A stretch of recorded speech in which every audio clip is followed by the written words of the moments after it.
Olá, bem-vindos a Umbrella Cast. Nós estamos na segunda temporada e o 8º episódio começa agora.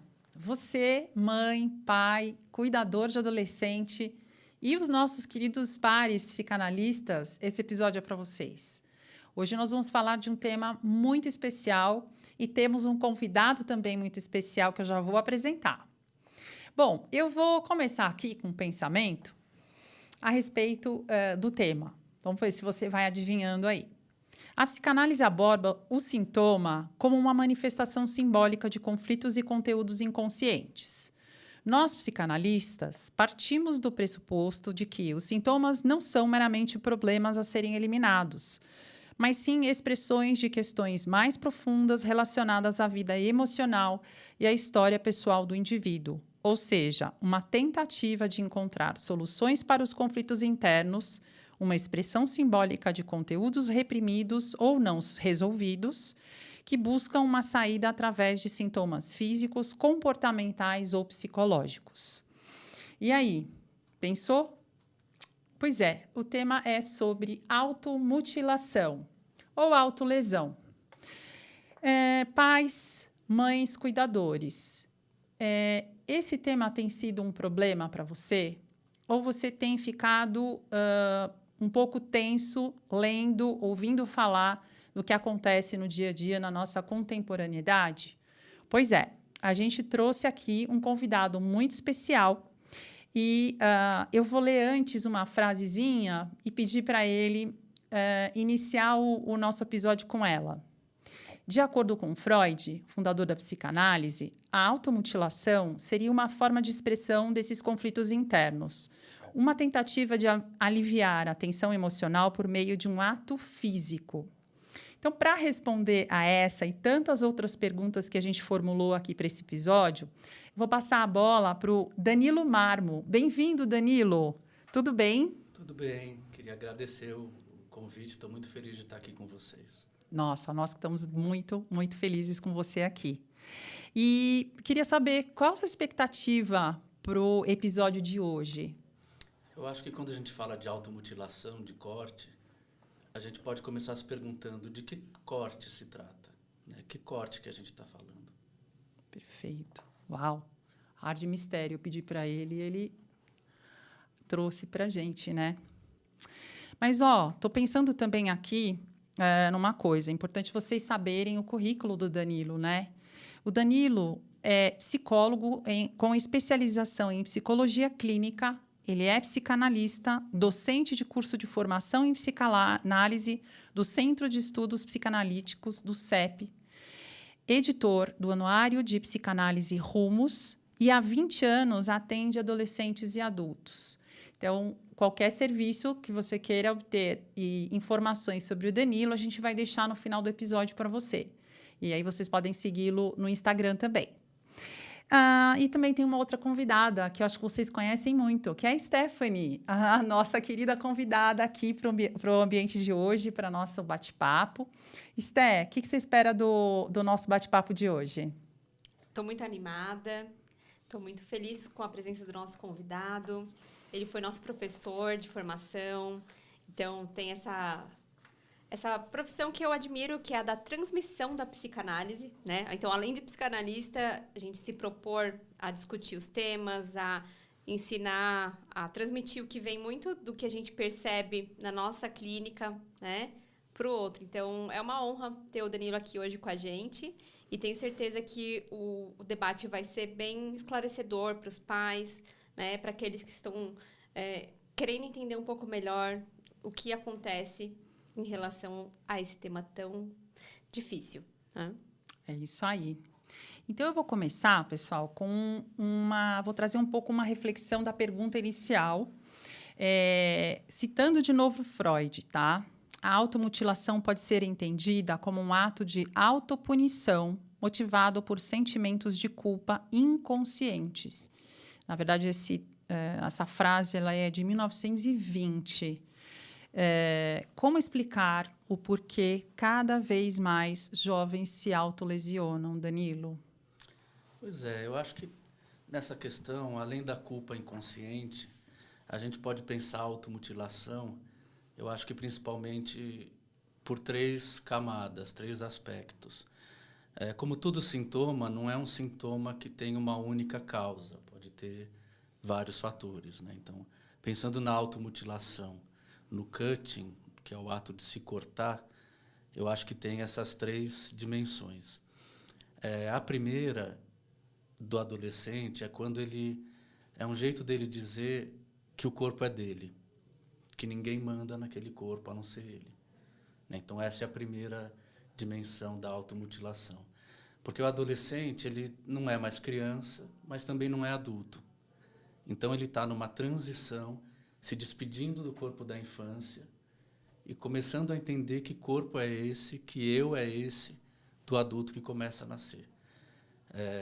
Se a gente pensar na criança, a criança, os pais escolhem as roupas, escolhem as comidas, escolhem os passeios, a escola. E o adulto não, o adulto escolhe as decisões da própria vida. Só que isso não acontece do dia para a noite.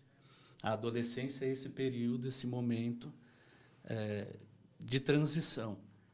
Então, o corpo do adolescente vai deixando de ser o corpo infantil, é um corpo novo, diferente, que ele não entende, com angústias, com sensações, com emoções, e o adolescente ainda não pode tomar decisões no próprio corpo, na própria vida. Daí, essa primeira dimensão que eu queria trazer sobre o ato de se cortar. É um jeito de dizer, esse corpo é meu, eu faço com ele o que eu quero.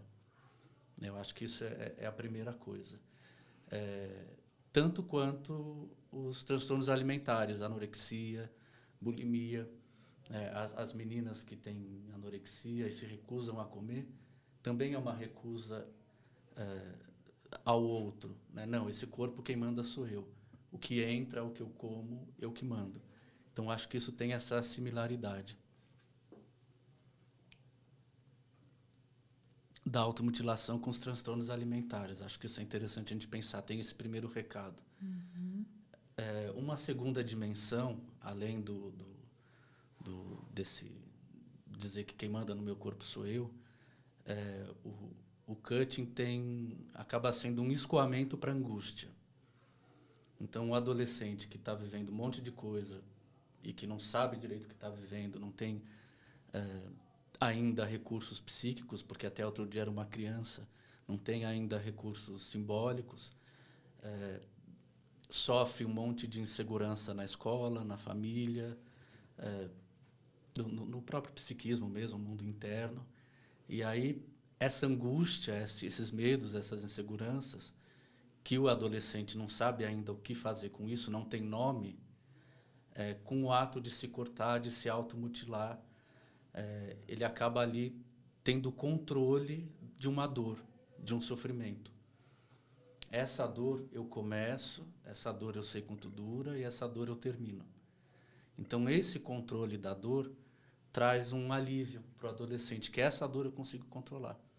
Né? Então, essa é uma outra dimensão da automutilação, né? Que tem essa dimensão. E a terceira dimensão que é um pedido de ajuda também, né? Um pedido de cuidado. Inconscientemente, de uma certa maneira, é um pedido de, olha, não estou conseguindo lidar com tudo isso. Né? Porque isso é um ato. É um ato de se cortar, tem uma dimensão de ato, não tem palavra, não tem essa intermediação. E é aí que a análise entra.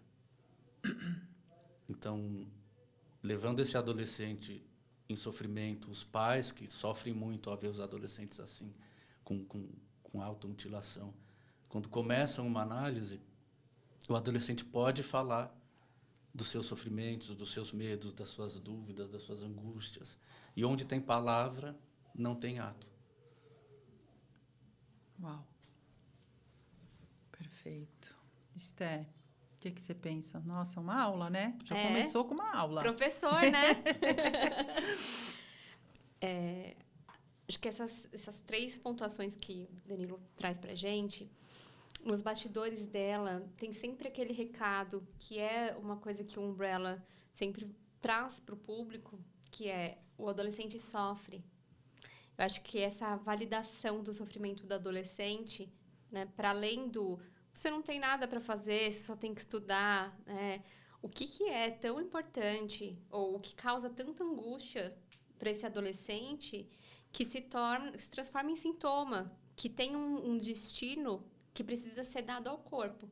Então, a gente já, né, abordou a questão da puberdade, então da mudança do corpo, do pertencimento.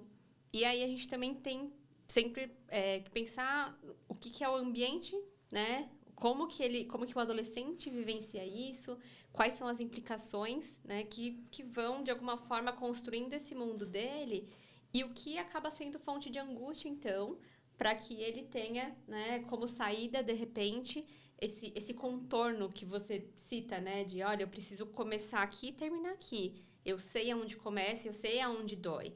É muito mais fácil a gente poder dizer, né, de algo que a gente tem que tem um limite ali, né, do que essa angústia solta, né? E é isso que a gente vê chegando no consultório, né? E eu acho que ele termina de forma muito bonita, que é onde tem palavra, né?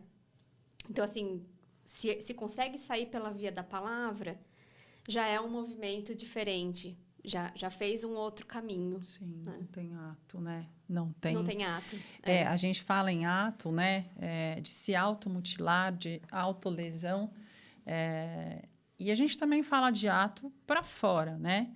O ambiente em que isso acontece, ou dentro, né, da subjetividade de cada um, a gente também está falando de ideações suicidas, de tentativa de suicídio, é um tipo de autolesão, porque nem muitas, se a gente for pensar, não é toda vez que se pensa na morte em si, né? Mas terminar com a dor que é tão marcante, tão forte, né?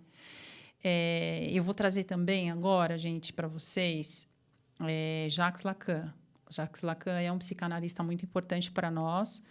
E ele diz o seguinte: a automutilação pode ser entendida como uma manifestação do desejo de causar impacto no outro, buscando ser reconhecido e cuidado. Essa frase é de 1972. Quais são os possíveis significados inconscientes por trás da autolesão em adolescentes? Como a análise dos sonhos, associações livres e interpretação dos sintomas podem contribuir para a compreensão desses significados? Eu acho que um pouco o sentido é um pouco esse que eu comecei falando, né, de delimitar o próprio corpo, mas acho que é importante na clínica a gente ouvir na singularidade de cada adolescente, de cada caso.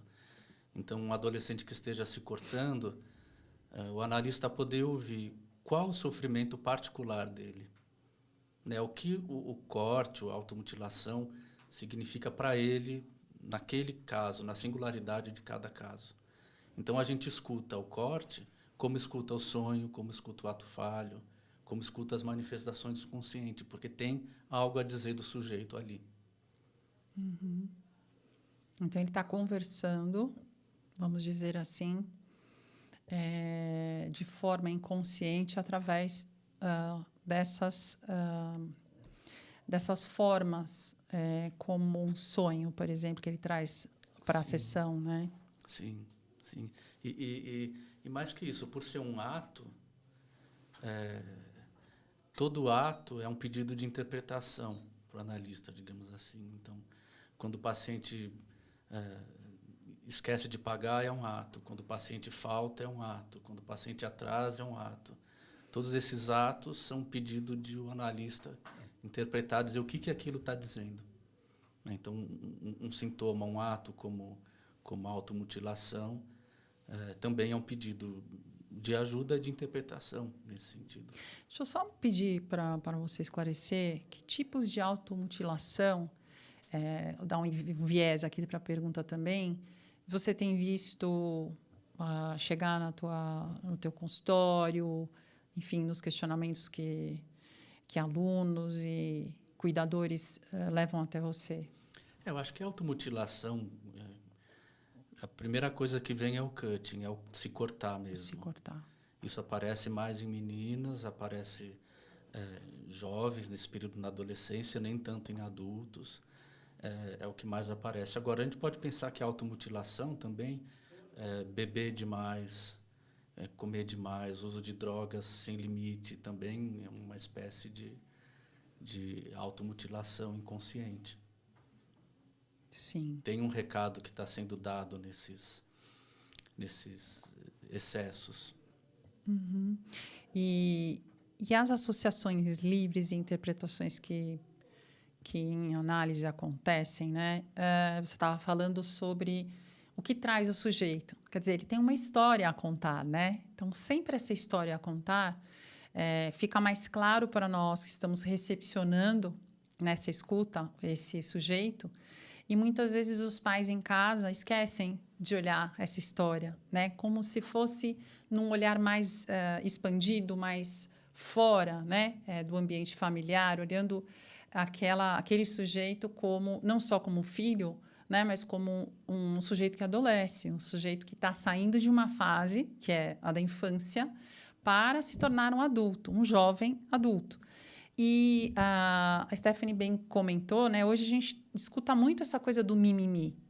Ele é mimizento, né? Ele está reclamando e só reclama, né? E fazer que é bom não faz, né? No momento da análise, a gente vai trazendo recursos nas associações livres e algo sempre vai surgindo. Você lembra de algum caso clínico? Eu vou passar já para a Stephanie também. Você também, Sté, algum caso clínico em que vocês se lembram que tinha relação com automutilação e muitas das vezes analisando, né, o sujeito que está ali no consultório, ele tem a dificuldade de fazer o link com a sua história? Sim.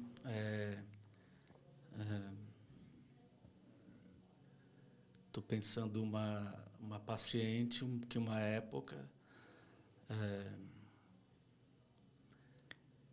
não chegou a se cortar, mas se batia muito em episódios de situações de raiva, se esmurrava, se batia e contava depois nas sessões e vinha roxa.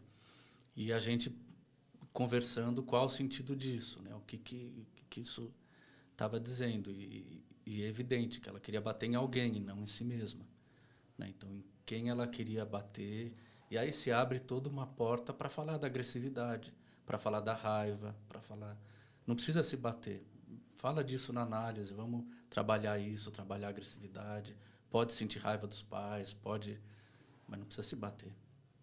Uhum. E aí, Sté? Veio um exemplo que a Silvia, nossa supervisora, ela já fez episódio aqui com a gente, ela sempre traz, que é... Pensa num xadrez e você com uma peça, você vai ter aquela perspectiva de dentro do jogo. Então, fica muito difícil você ser esse jogador de fora que vai conseguir entender o que está acontecendo ali. E você começa essa fala perguntando, né, de como, talvez, para as famílias terem essa percepção, né, de que algo possa impactar ali, né, no emocional daquele adolescente. Fiquei pensando justamente isso. E os exemplos que eu tenho também de clínica vão por aí, que é uma coisa desconectada. Então, às vezes, para os pais, fica muito distante o sofrimento daquele adolescente, e inclusive desconectado com alguma coisa que eles estejam vivenciando dentro do lar. Às vezes uma separação, às vezes um relacionamento que seja agressivo, ou coisas que fazem parte ali, né, da história daquela família, mas que não pode ser percebida porque eles são peças, né? Eles não têm essa visão, né, de fora. Então, em geral, o que chega para mim quando eu estou atendendo um adolescente é essa conexão. Aconteceu isso na minha casa, e aí eu fiquei nervosa, e aí eu acabei, né, enfim, me cortando, né, dando vazão para essa angústia que talvez não tinha um outro espaço. Mas quando eu vou, ou os pais entram em contato, ou eu busco contato com os pais, né, como a gente já falou, isso é muito caso a caso, a presença dos pais na análise dos adolescentes, mas que tem um discurso do tipo, mas a gente não entende por que ela faz isso, porque a gente dá tudo para ela, tá tudo bem em casa, ela tem, né, estuda na melhor escola, né, a gente proporciona para ela uma boa vida, então a gente não entende por que ela tá agindo dessa forma. Então, essa desconexão eu vejo muito no discurso dos pais, né? No discurso do adolescente, ele vai conseguindo dar vazão através da palavra, né? E dessa escuta que o ambiente de análise vai proporcionar. Perfeito, é isso aí. É interessante, né, pensar que parece fácil, né? Claro, não é um desafio que a gente tem que enfrentar, né? Mas nada mais é uma análise do que olhar para a história, para a sua história, para a história do adolescente. Bom, vou fazer mais uma colocação aqui agora de Melanie Klein. Melanie Klein também é uma psicanalista especializada em infância e adolescência. A automutilação pode ser vista como uma forma de lidar com a ansiedade e a angústia persecutória, buscando restaurar a sensação de controle interno. Essa frase é de 1935. Olha como é atual, gente. Esse pessoal, essa turminha aqui, são os the best, né? Da psicanálise, né? E principalmente para essa faixa etária. E eu vou colocar aqui uma frase que ela diz que eu achei... Aliás, colocando a frase que eu achei impactante, colocar uma pergunta, que é como a psicanálise pode ajudar a identificar e trabalhar os conflitos psíquicos subjacentes que podem estar relacionados à autolesão em adolescentes. E quais são as estratégias terapêuticas específicas que podem ser aplicadas nesse contexto? Eu acho que só o fato do analista estar ali abrindo um lugar de escuta para o sofrimento do adolescente, para poder vir a palavra no lugar do sintoma, isso já desmonta muita coisa, já modifica, já movimenta muita coisa. Agora, especificamente do adolescente, eu acho que é essencial a transferência com o analista e o vínculo com o analista. O analista tem compromisso ético com o adolescente e não com os pais. Isso é muito importante. Então, dizer para o adolescente e sustentar isso, o lugar do sigilo. Então, por mais que o adolescente esteja se cortando, usando drogas, o compromisso ético do analista é com o adolescente, não é para falar com os pais, para saber se está tudo bem, para contar coisa, não. Acho que esse lugar de sigilo é muito importante, especificamente na adolescência, né? Em todos os atendimentos, mas na adolescência isso é fundamental. Se o adolescente sentir que o analista está em conluio ou em conversa com os pais, não tem um atendimento possível, eu acho. Eu acho que isso é muito importante. Isso vai deixando os pais numa certa angústia também, né, Danilo? Então, só aproveitando aí, como que a gente deve contornar e até explicar aqui para os pais que estão ouvindo que há possibilidades, obviamente, esses pais ficarem sabendo, mas sempre através do adolescente, do filho. Sim, ressaltar esse lugar que o adolescente tem de ser um sujeito. Está entrando no mundo adulto, ele pode falar com os pais, ele pode responder por si, né? Então, o analista valida a voz do adolescente, valida o lugar do adolescente, do sujeito adolescente que está entrando no mundo adulto. É claro, tudo bem, tem casos graves que ele pode colocar a vida dele em risco, e aí o analista pode precisar falar com os pais, mas mesmo assim, o primeiro a ser avisado é o adolescente. Olha, me responde ou fala comigo, estou pensando em falar para os seus pais tal coisa, vamos conversar com eles, está na hora de tomar medicação psiquiátrica, o que você acha? Sempre primeiro com o paciente. E também que os pais confiem na criação dada, né?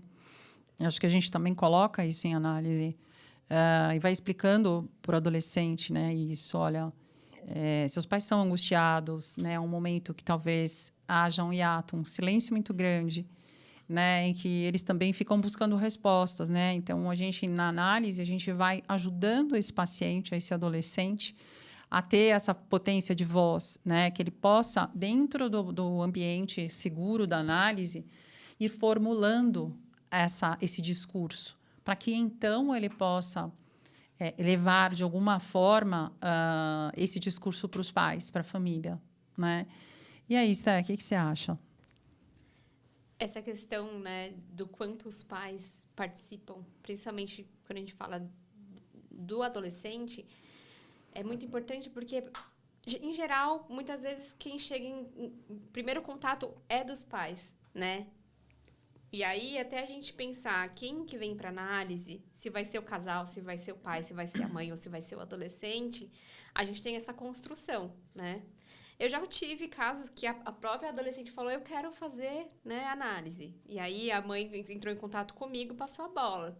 Inclusive, é uma mãe que, eventualmente, a gente faz ali uma conversa, porque é uma adolescente jovem, né? Quantos anos? Só para dar uma ideia aqui para o nosso 13 público. anos. 13 anos. Um adolescente jovem é da puberdade, né? 10 anos até mais ou menos uns 14, Sim. né? E que, inclusive, tem coisas que ela não vai dar conta. E que daí eu trabalho com ela. Ó, isso aqui eu acho que era muito importante levar para sua mãe. Você quer fazer isso junto comigo? Você acha que consegue fazer sozinha? Porque são coisas que já vão precisar mesmo da participação de um adulto, né? E, então, eu vou fazendo esse movimento de autonomia, né? Agora, quando a gente pensa, talvez, até quando chega com algumas questões mais difíceis de lidar, né? Especialmente para os pais, como, por exemplo, autolesão, enfim, outras questões de relacionamentos, né? Enfim, a gente tem aí uma série de exemplos e que os pais chegam muito angustiados, né? O que acontece muitas vezes é deles fazerem essa busca, porque eles estão vendo que tem um espaço ali para poder falar, para poder trazer essas angústias, esperando respostas, né? E que também, às vezes, entra por essa via do eu quero saber o que está acontecendo com meu filho, né? Então, eu sempre vou buscando fazer essa escuta, né? De o que está acontecendo para esse pai, essa mãe que está me procurando, né? E que espaço que a gente pode dar juntos para essa angústia que ele está trazendo. Se faz parte, né, desse espaço da análise do filho, ou se, de repente, precisa de um espaço para dar conta disso que ele está trazendo. Porque, às vezes, está extrapolando, ele não está conseguindo lidar com o que o filho também está vivendo. Então, você está falando de um atendimento mais familiar, que traga também os pais? O que você tem de ideia? Podendo, né, de repente, a gente pensar... claro, isso a gente vai tentando sempre fazer pelas demandas iniciais, né? Uhum. Porque é muito a questão da gente preservar esse espaço que já é um espaço de segurança ali para o adolescente poder falar, é muito importante, porque se de repente a gente abre para a família, não é uma escolha nossa, né, do analista. Com certeza. Né? E talvez se isso for desde o início combinado, é outra história. De repente, a própria família entende que precisa fazer um atendimento ali familiar, né? Como a gente já tem aí também o nosso episódio, vamos deixar o card aqui para o nosso episódio com a professora Lisete Weisman, que ela, né, aborda, inclusive traz um trecho de um caso clínico de um atendimento familiar. Mas eu acho que aqui, no caso, a gente está falando mais do atendimento individual e da angústia dos pais que acaba tentando entrar nesse espaço e que precisa ser destinada. E, claro, sempre, então, com essa questão da ética e do cuidado desse espaço, preservando, né, o espaço do adolescente. Sim, um espaço de segurança, né? Sim. Para ele, para poder falar de tudo que ele não fala normalmente, né? De que a gente não vê. Uma coisa que eu fiquei pensando agora também é por que será, né? E aí os pais perguntam muito isso, que eles escondem, né? Essa automutilação, essa autolesão. Então, você vê muito comum calor e os moletons cobertos, né? Os braços cobertos ou pernas cobertas, e muitas das vezes que está escondendo ali uma autolesão, né? Então, por quê? Eu acho que isso passa por esse espaço de individualidade, descobrir o próprio corpo de um jeito sintomático, mas eu gosto de uma imagem, eu acho que a automutilação, o corte, é uma pré-tatuagem, porque a tatuagem também é uma marca no corpo, só que é aceito socialmente, é bonito. O adolescente, para fazer tatuagem, tem que ter a autorização dos pais. O menor de idade não pode fazer tatuagem, tem que ter autorização dos pais. Mas o corte, eu acho que é uma coisa, uma pré, né? Uma marca no corpo, esse corpo é meu, eu faço o que eu quero, mas ainda não tem um caminho para isso virar uma tatuagem. Então, eu acho essa imagem bonita, se a gente pensar no atendimento, de receber um adolescente que se corta e transformar esse adolescente no atendimento, né, no tratamento, transformar esse corte, esse sintoma, numa tatuagem. Que ele escolha o desenho da tatuagem, o lugar do corpo. Né? Acho que é uma evolução do corte. Nossa, que legal essa visão. Eu já tinha pensado em algo relacionado, mas agora você falando, eu consigo visualizar. Né? Então, de uma forma mais lúdica, né? Uma questão de sofrimento, onde você marca o corpo, né? Tem um sangue ali, tem uma cicatriz, né? E até tem uma marca famosa de higiene pessoal, né?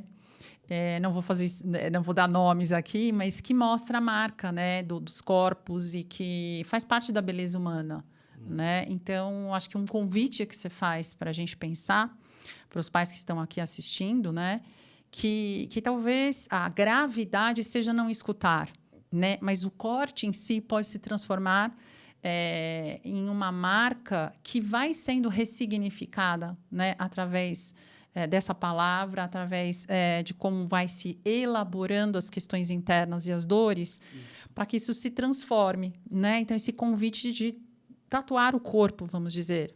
Isso. Se a gente for para uma perspectiva da semiótica, né? A gente pensar que a imagem gravada também é um símbolo e também é linguagem, né? Sim.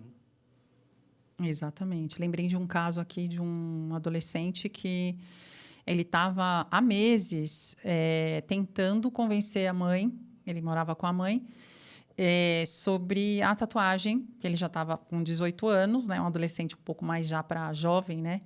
E a mãe já falou, bom, a partir dos 18 anos você vai poder fazer. E ele estava fazendo, na verdade, essa elaboração, né? E aí ele trouxe para análise, ele trouxe a ideia de fazer uma medusa, né? E aí nós fomos juntos trabalhando o que a medusa queria dizer para ele e como ele queria se inscrever, né? Inscrever o próprio corpo para que aquela comunicação, né, do que ele seria visto, porque era uma medusa gigante, né? Não daria para ver.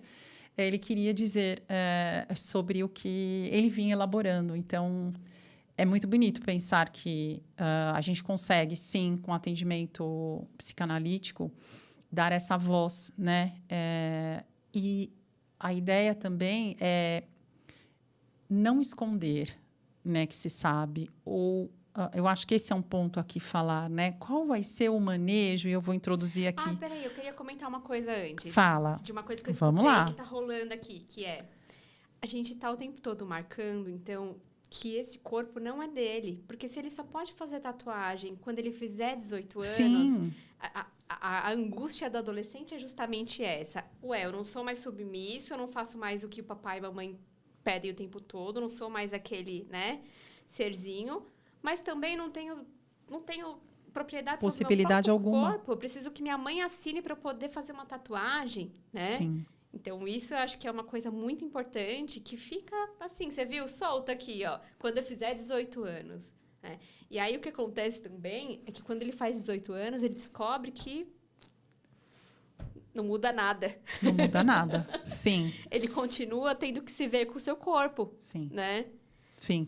E você me fez lembrar que, ultimamente, a gente tem tido essa possibilidade. A gente vê os adolescentes tingindo o cabelo, né, fazendo piercing, mesmo que seja o falso, né? Uhum. Então, faz aquele fakezinho, coloca... ou uma maquiagem muito marcante, as meninas se maquiando muito, os meninos também pintando as unhas de preto, de outras cores, né? Eu vou falar da minha época, gente. Faz bastante tempo, né? Eu sou da década de 70. Absolutamente. A gente podia fazer um corte de cabelo diferente. Usar barba, né, Danilo? Você que usa uma barba linda aí, aliás, vou fazer um comentário. A la Freud, né, gente? Tá muito legal. Não se podia usar tatuagem, nem pensar, porque era uma marca de uma pessoa ou violenta ou algum tipo de metido à bandidagem, a drogado, não é mesmo? Então, eu acho que a gente vem entendendo essa possibilidade de se marcar essa época com as cores, né? Então, eu chego em algumas sessões e a gente brinca muito, às vezes, em alguns casos, assim, aquele moletom preto que não tira nem para lavar, né? Então, é uma marca. É o uniforme, né, do adolescente. É o uniforme do adolescente. O fone de ouvido, né? Você não me vê sem o meu fone. E é isso daí. Interessante, né? Eu acho que isso é um pouco... Eles entram também no casulo, né? Nesse casulo de transformação. A lagarta entra num casulo, fica naquilo e sai o tempo que tiver que sair. É adolescente que fica no quarto e acorda tarde, não quer fazer nada, fica com o mesmo moletom, parece que é apático, que não gosta da vida. Não, ele internamente está processando 1 milhão de coisas. Ele precisa ficar mais no casulo para sair o adulto, né? Depois dessa transformação. Sobre isso que vocês estavam comentando, eu lembrei de uma paciente que ela começou adolescente. Em dado momento, ela terminar a sessão. Ela falava, tá bom para mim hoje, com 40 minutos. Depois com meia hora, depois com 50 minutos. E importante eu, no lugar da analista, falar, então tá bom. Né? Validar a escolha dela, a decisão dela. Então, se tá bom para você hoje, tá bom. E ela tinha problemas alimentares, bulimia. Né? Então, um jeito dela dizer também que ela estava satisfeita e eu validar, tá bom, não precisa falar mais, não precisa falar menos, você tem o seu ponto de estar satisfeita. Ela ficou, acho que uns 2, 3 anos, ela terminando a sessão, quando ela achava que estava bom, e eu autorizando. Acho que a gente, com o adolescente, faz isso, vai autorizando o que ele está dizendo de si. Né? Meu corpo é assim, minha sexualidade é assim, vou fazer a tatuagem assado. Né? E o analista, então tá bom, então tá dito. Né? Acho importante esse espaço. Perfeito. Excelente visão assim, que eu tive agora sobre essa possibilidade da gente dar, através dele, o próprio caminho que ele vai traçar, né, para si mesmo. Então, ele vai dando a tocada, né? Eu quero marcar aqui esse ponto, eu quero me fazer ser ouvido. Eu fiquei pensando, e aí a gente retoma nessa fala do Danilo, que vai ser sempre no caso a caso, que se antes a gente tinha rituais, né, muito pontuais, que diziam, então, dessa passagem para a vida adulta, né, que era esse 18 anos. Hoje isso está muito condensado. Então, assim, fez 18 anos, o que muda? Tá, você vai poder dirigir, você vai poder beber, só que o adolescente está bebendo antes dos 18, ele está dirigindo antes dos 18, a mãe vai lá e assina e ele faz a tatuagem. Vem, fuma e se droga também. Né? Então, assim, não tem um marco, algo que diga e que seja um caminho para os adolescentes, né? A gente está falando agora de uma questão mais cultural, em que ele possa, então, se apropriar desse lugar e falar assim, então, agora eu, né, me aproprio do meu corpo, da hora, né? Então, no caso, e é muito bonito esse exemplo que ele traz, porque dentro do contexto de uma análise, ela conseguir, né, ir dando ali esse momento de escolha, né? Eu escolho encerrar aqui. Sim. Né? E que diz, então, também dessa passagem, né? Saudável, entre aspas, sempre, para uma vida adulta. Porque se a gente pensa que isso pode se prolongar e a gente vê acontecendo cada vez mais, né? Tem muito a ver com isso, com esses rituais que a gente não vê hoje na nossa sociedade. Queria só retomar um tema que você foi falando, Danilo, e fui pensando aqui, porque a gente tem alguns episódios que a gente já falou e a gente vai continuar falando, que é de abuso, né? O abuso sexual, o abuso verbal, enfim. E a gente tem escutado, principalmente, teve uma reportagem que veiculou no Fantástico, que é sobre o Discord, sobre as crianças, adolescentes estarem entrando muito no online e os pais não estarem por dentro do que está acontecendo. Então, quando é o limite onde há um certo isolamento, e tudo bem, deixa ele um pouco reformular ou formular suas questões, ou quando passa a ser algo sintomático, ou seja, ele só se isola e ele fica no online o tempo todo. O que vocês têm a dizer sobre esse ponto, que eu acho que é importante também? Olha, deixei no ar aqui, mas penso que também trazer para os pais uma certa necessidade de não largar, não deixar porque é normal, né? Mas é normal se isolar, é normal ficar o tempo todo, ou nos jogos, num RPG, ou nos jogos online, porque também não deixa de ser uma adicção, né? Porque aí o adolescente está totalmente voltado para o online e se esquece de viver o real, a vida do dia a dia, estar com a família, estar com os amigos, descer para, enfim, encontrar pessoas, né? Então, assim, existe um limite tênue aí, né? O quanto que a gente pode também deixar aqui mais ou menos claro quando se trata, né? E a gente está falando de autolesão, mas quando se trata de algo onde o pai e a mãe discursa junto com essa angústia dele para o adolescente de que ele se importa, de que ele está ali para um diálogo, né? Que ele está ali para uma via também de que essa palavra retorne, né? Que venha para a família, né? Então, essa coisa de ele está isolado, ele está no quarto, eu não sei fazendo o quê, né? Deixa ele lá, também acho que tira um pouco dessa implicação que os pais têm que ter, né? Porque muito é falado, não, faz parte da adolescência, o próprio cutting, né? Faz parte da adolescência, depende, é no caso a caso, né? Então, estou pensando aqui que é uma forma de se individualizar também, né? Essa coisa do online. Eu acho que aí você toca numa questão delicada, porque os pais podem perceber alguma coisa. Acho que no cutting, seguramente, tem que levar para um analista. Faz parte, não dá para deixar passar. Normatizar, né? Algumas coisas. Os pais, no que perceberem, acho que devem levar para um analista, uma consulta, uma conversa. E aí o que entra na questão delicada é que se o adolescente não quiser fazer análise, não vai funcionar. Né? Então, os pais podem perceber alguma coisa, acho que devem conversar os pais com um analista, levar o adolescente para um analista, ver se o adolescente quer fazer análise, para poder falar do próprio sofrimento, porque a queixa dos pais não é a mesma queixa do adolescente. Mas não importa, os pais têm uma queixa, leva para o analista, e aí se começa uma análise do adolescente, com as queixas próprias dele, com o sofrimento do adolescente, e aí os pais vão fazer análise, as suas próprias análises. Se não for uma análise de família, como a gente estava falando há pouco, aí os pais vão fazer, eles que lutem, né? Cada um na sua análise. Porque a adolescência dos filhos remete aos pais da própria adolescência. Perfeito. Que eles esquecem que foram adolescentes e aí vêm os filhos fazendo as próprias escolhas e não conseguem lidar com isso.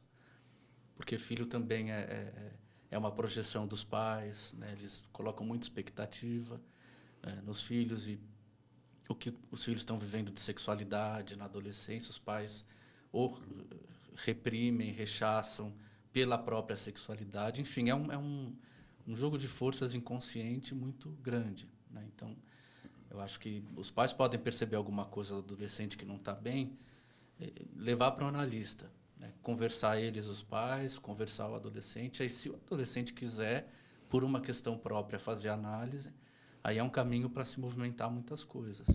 Agora, se o adolescente não estiver implicado e não quiser, não deve fazer análise. A força, isso não existe, não funciona. Gostei, achei legal. Quer comentar, Esther? Acho que pensar exatamente na análise como esse espaço possível de elaboração, né? É isso que o Danilo propõe.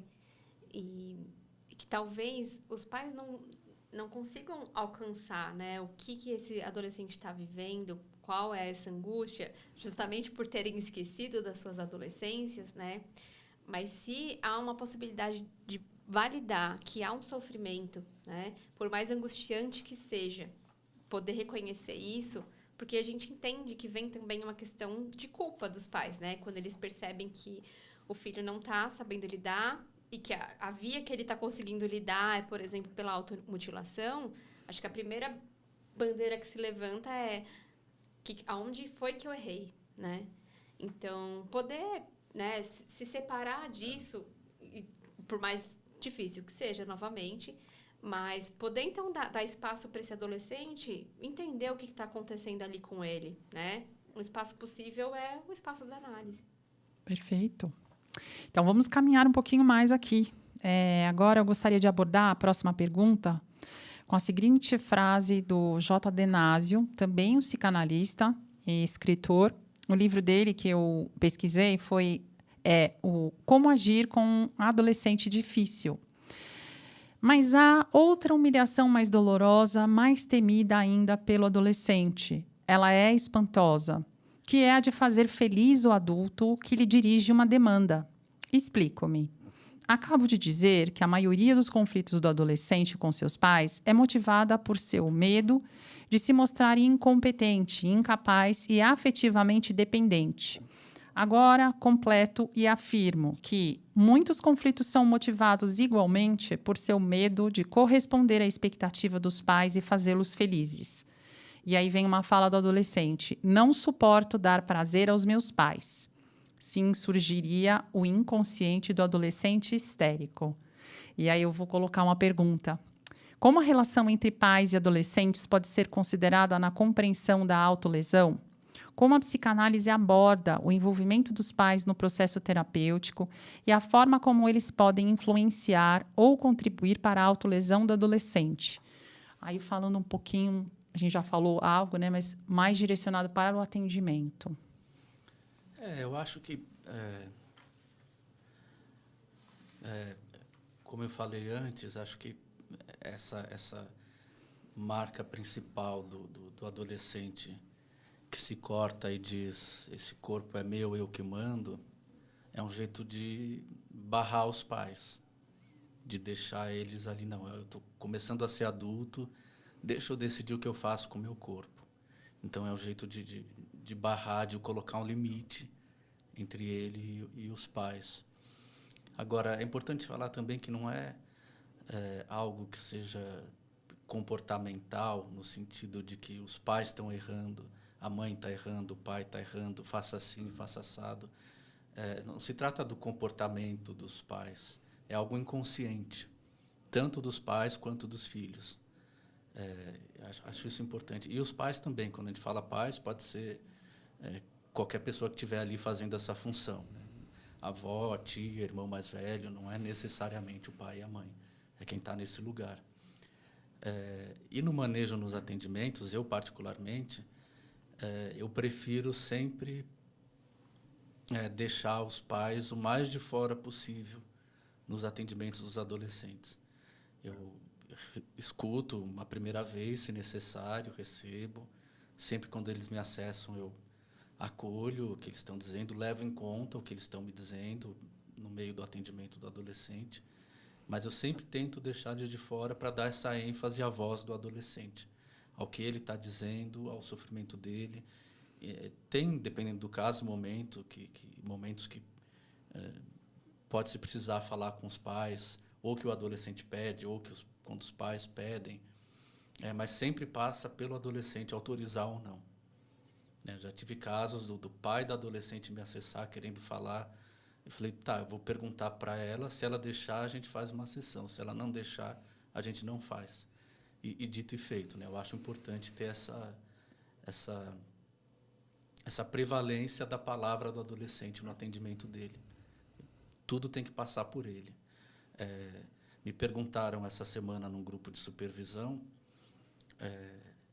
uma analista que atende uma adolescente há poucos meses.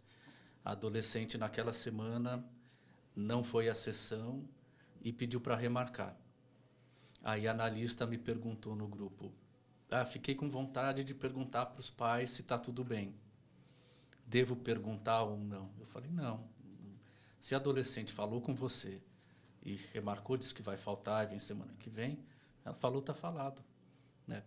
Claro, o inconsciente da analista ali escutou que alguma coisa não vai bem, ou com os pais, ou com a paciente, não sei.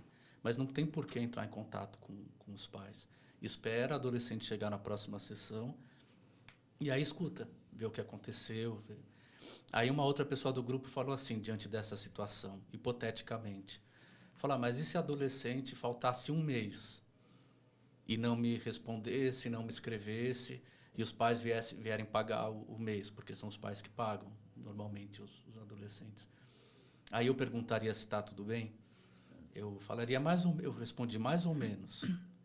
Né? Se esse pagamento dos mês é das sessões que foram, eu aceitaria, porque as sessões são pagas em psicanálise, e eu teria continuado a tentar acessar esse adolescente para saber por que faltou. E aí, no segundo mês, eu falaria para o adolescente, olha, você não está vindo, não está me respondendo, eu, então, vou entender que você não quer mais continuar e vou avisar seus pais que seu horário está liberado e que você não está vindo, ok? E aí, o adolescente respondendo ou não, aí eu falaria com os pais. Né? Então, acho que, mesmo assim, sempre passa primeiro pelo adolescente. Mesmo nessa questão que envolve pagamento, que envolve falta. Os pais não têm que saber se foi, se não foi, se faltou. Né? Isso é um movimento muito interno de cada caso, de cada atendimento. Perfeito. A gente quebra uma confiança se a gente ficar comunicando coisas para os pais, né? Mesmo dessa ordem, que são questões práticas importantes. Sim. E aí, Esther? Bastidores do manejo clínico, né? Muito bom. Acho que nesse sentido, a gente também vai sempre pensando no lugar do analista, né? Que é justamente de entender o que acontece, né, nessa dinâmica que também vai ser vivenciada por nós na relação. Então, seja, por exemplo, a falta, a questão do pagamento, e o que disso é uma repetição do que aquele adolescente ou aquela família vivencia. Então, por isso que a gente sempre fala das questões inconscientes, porque não são questões claras e que estão dadas. São questões que exigem do analista essa escuta, né, para perceber, para poder devolver, para poder construir junto e dar, então, de novo, sempre um novo lugar, né, uma nova saída. Então, me veio um exemplo, vou falar rapidinho, de uma adolescente que estava em fase de escolha profissional e que tinha uma questão familiar e que a avó sempre dizia para ela, né, que queria que ela seguisse uma carreira específica, né? Então, eu queria muito que você fosse advogada. E aí, ela me conta assim, então aí quando eu fui prestar vestibular, eu pensei, direito não. E eu falei assim, por que direito não? E aí ela, nossa, eu nunca tinha me feito essa pergunta, por que direito não, né? Então, tinha uma questão que a avó, né, trazia ali de uma expectativa para ela, mas que ela só se fez questão quando eu escutei, por que direito não, né? E, então, é isso que a gente chama de inconsciente. Está ali, está dado na família, é uma coisa que acontece, mas que ela não tem dimensão do impacto disso na escolha dela, por exemplo. Uau, é isso aí. Bom, estamos nos encaminhando para a última pergunta. Eu vou trazer uma última frase do Násio. Eis, então, os 2 principais indicadores de maturidade afetiva. Ser adulto é viver sem medo de brincar como uma criança e sem vergonha de mostrar-se obediente. Existem diferenças na abordagem psicanalítica da autolesão em adolescentes e em comparação com os adultos? Quais são os aspectos específicos que devem ser considerados ao trabalhar com essa faixa etária adolescente? Eu acho que a automutilação em adulto, como aparece na adolescência, não aparece tanto em consultório. Mas acho que a gente pode pensar nas diferenças do atendimento do adolescente, do atendimento do adulto, que são correlatas num certo sentido. O adolescente está descobrindo uma série de coisas, descobrindo o corpo, e ele ainda não tem os ideais que o adulto tem, né? Ideais de trabalho, ideais de responsabilidade. O adolescente está ali para vivenciar, experienciar aquele momento. Então, sei lá, o adolescente transa no carro, fumando maconha com uma cerveja, sem ter carteira, numa rua escondida e perigosa. Porque não tem os ideais do adulto, não tem essas consequências, mas aproveita ali o momento, vive aquele momento. E o adulto trabalha para pagar boleto, transa pouco, muita responsabilidade, Não não bebe, muitos ideais, não fuma maconha porque é droga, né? Então, adulto é só as drogas lícitas, remédio, antidepressivo. Ou até faz tudo isso, mas diz que não faz, né? O filho percebe, né? Que tem algo acontecendo, mas não é dito também, né? E aí eu acho que o atendimento do adulto, em certo sentido, é fazer com que ele possa lembrar um pouco da adolescência, da infância, poder brincar um pouco, abandonar um pouco esses ideais do mundo adulto, porque a gente escuta muito na clínica dos adultos, minha vida não tem sentido, tô só um robô automático trabalhando, não gosto do casamento, não gosto do trabalho, e está só vivendo como um zumbi. Então, lembrar para o adulto que a vida não é só isso. E para o adolescente que também, né, a vida não é só isso. Né? Também vão começar a aparecer os ideais do mundo adulto. Ter que pagar boleto, ter que trabalhar, ter que ter uma certa responsabilidade. Então, acho que são duas clínicas que caminham em direções opostas, né? Uma para um lado, outra para o outro. Ótimo. E aí? Muito bom. Muito bom. Densa essa última fala, né? Sim. E fiquei um pouquinho com essa coisa, né? Que o adolescente tem essa fantasia de que quando ele for adulto, ele vai, então, poder fazer e acontecer, né? E acho que essa grande frustração que você tem que pagar boleto, você tem que cumprir as normas, se você quer extravasar um pouquinho, mas tem que ser dentro do que é aceitável socialmente, né? E aí a gente pensa aí na clínica dos adultos que vão trazendo, e muitas vezes se esquece, então, dessa adolescência, até como uma forma de poder existir para além dela, né? Suportar isso daí, essa realidade que é tão cruel. Achei bem densa essa fala, né? Mas que, na verdade, a gente vai, então, né, pensando na clínica dos adultos, trazendo uma possibilidade, né, de poder ainda ter tesão pela vida, né? Que é isso que o adolescente escancara na cara de todo mundo, né? Você transa, então, fumando maconha no carro ali, tipo, putz, nossa, mó... Qual que é a palavra? Eu tô um pouco... Né, assim. É uma locomotiva desgovernada, né? Exatamente. Uma pulsão ambulante. Uma pulsão né? ambulante, exato. Então, pro adulto também tem essa possibilidade, né? De, olha, põe sentido aqui, põe o tesãozinho aqui que vai fazendo bem, né? Sim, eu acho que também os ambientes se regulam, né? E as relações se regulam também, né? Gente, foi maravilhoso esse episódio incrível. Eu vou deixar aqui um pedido para você. Se você gostou desse conteúdo, clica no canal, se inscreve e compartilha. Eu acho que vai ser bem legal para a gente poder receber outras solicitações de episódios para que a gente desenvolva aqui com você. Esse é o canal Umbrella Cast. A gente está aqui semanalmente, todas as quintas-feiras de cada semana, trazendo para você novidades e temas bastante atuais, voltados para o universo adolescente e seu entorno, tá bom? Uma coisa que eu vou pedir, a gente trabalha sempre com o hashtag Eu Me Importo. Então, quando você for divulgar, usa o hashtag Eu Me Importo, porque é isso, né? A Umbrella se importa com esse conteúdo e quer que você também divulgue. Tá bom? Um beijo grande. Danilo, muito obrigada pela sua participação. Obrigado, adorei. Foi um prazer. Eu me importo.